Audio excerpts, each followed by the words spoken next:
So Galadriel gets ghosted and Mordor gets formed.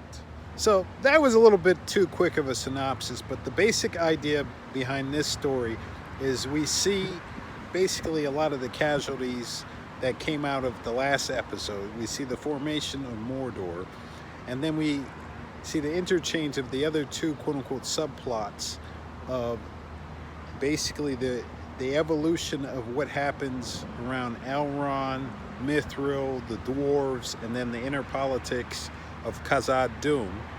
While at the same point, we get a lot of development in the Harfoot subplot, and we see the stranger going on his way, and then we see a rescue attempt for the stranger after it's established that the three quote-unquote women following the stranger have malevolent intent. So when I reflect on all the episodes that I've seen up until now, I will say that this episode, truthfully, doing a synopsis or a synthesis of all the different subplots, is probably my favorite episode.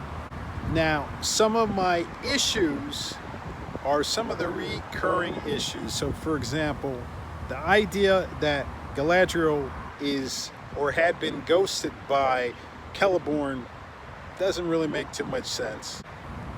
Then there's like some new stuff, like the theory that potentially Halbrand is Sauron. It makes even more sense when it comes to mind that he's actually still alive. At this point, it just makes me wonder who Halbrand really is, and it makes it kind of clear that he's not to be trusted.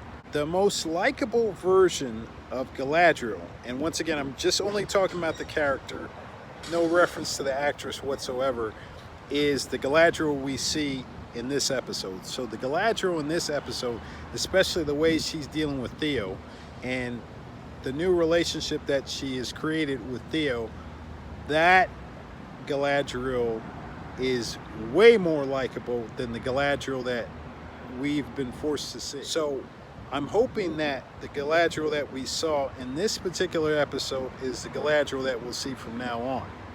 So there are other things that don't really totally make sense. Some of the people who are kept alive, I question why they're alive. Some of the people who are supposedly dead, I either don't know if they're really dead, like Isildur.